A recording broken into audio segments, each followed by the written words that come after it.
गेहूँ का 100% दाना भरेगा तभी तो हमें अच्छा उत्पादन मिलेगा। आज हम कुछ ऐसे तरीके आपको बताने वाले हैं जिससे गेहूं का दाना भरने में हेल्प हो सकता है।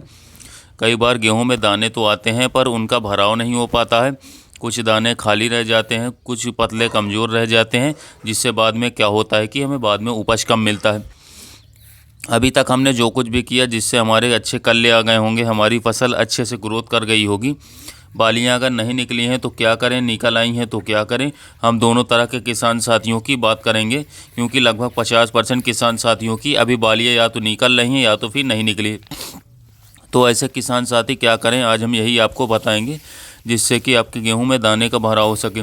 तो सबसे पहले बात करते हैं उन किसान भाइयों की जिनकी अभी गेहूं की बालियां बाहर नहीं आई हैं, गबोड़ अवस्था में चल रही है। तो ऐसे किसान साथी जिनकी गबोड़ अवस्था अभी चल रही, तो सबसे पहले काम करिए कि नमी बना कर के रखिए, नमी ध्यान दीजिए, पानी दे कर रहिए। पर इस टाइम मौसम ख़राब है तो मौसम देख कर ही पानी लगाएं। अगर नमी नहीं है, भले कोई भी आप कोई खादों का इस्तेमाल ना कर पाएँ, लेकिन पानी की कमी अपने मिट्टी में अपने ज़मीन में नहीं होनी देनी है।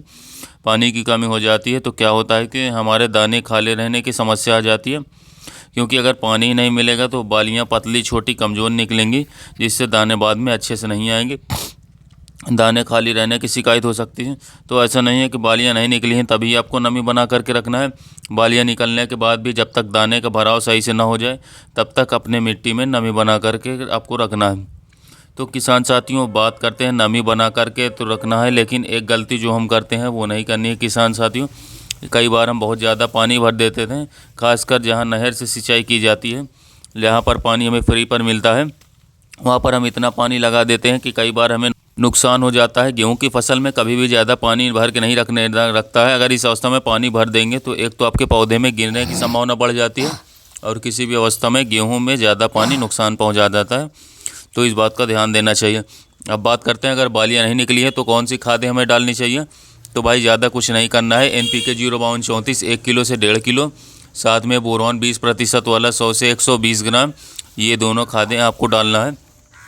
1 किलोग्राम प्रति एकड़ NPK 05234 रहेगा। अगर आपके खेतों में पत्तियों में पीलापन दिख रहा है, थोड़ा बहुत नाइट्रोजन की कमी दिख रही, ऐसी दशा में आपको क्या करना है, बोल कर भी मिट्टी में ज़मीन में यूरिया नहीं डालना है, नहीं तो पौधे लंबे होने से गिरने की संभावना बढ़ जाती है। यहाँ पर अगर आप नाइट्रोजन की पूर्ति करना चाहते हैं तो आपको 1 या 1.5 या 2 किलो अपनी फसल में पीलापन के हिसाब से आपको दानेदार यूरिया, जब आप 05234 डालते हैं तो अलग अलग गोल और बना के बोरॉन, यूरिया और NPK 05234 तीनों को अलग अलग गोल बनाकर इकट्ठा मिला करके स्प्रे कर देना है।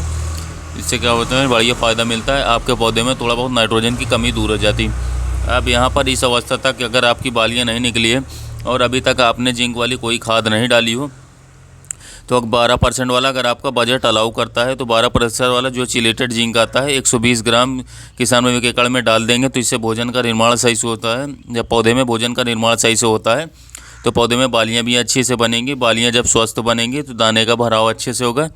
तो यहाँ पर हमने 2 खादें आपको ज़्यादा बता दी, एक तो यूरिया और दूसरा जिंक। अगर आपने जिंक का इस्तेमाल पहले किया है तो यहाँ पर इस जिंक डालने की आवश्यकता नहीं है। यूरिया तो आपको तभी डालना है जब पत्तियों में आपको पीलापन दिखता है, थोड़ा बहुत नाइट्रोजन की कमी दिखती है। अगर पीलापन ना हो किसान साथियों तो यूरिया डालने की आवश्यकता नहीं है, केवल 05234 और साथ में बोरॉन का इस्तेमाल बालियाँ निकलने से पहले कर देना है।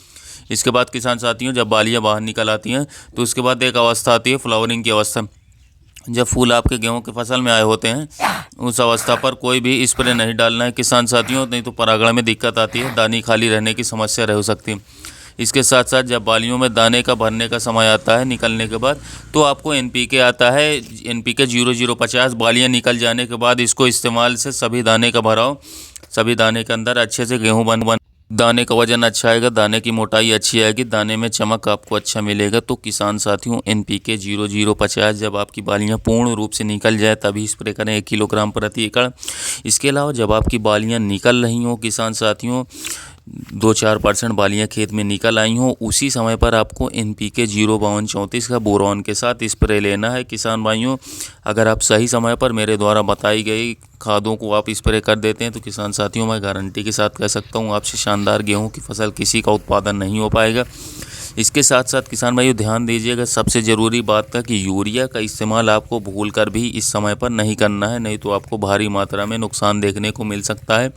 क्योंकि जैसा कि किसान भाइयों इस समय पर मौसम ख़राब चल रहा है, 2 दिन से बारिश हो रही है और अगर यूरिया आपने दे दिया तो किसान भाइयों आपके पौधे की गिरने की समस्या काफ़ी ज़्यादा बढ़ जाएगी।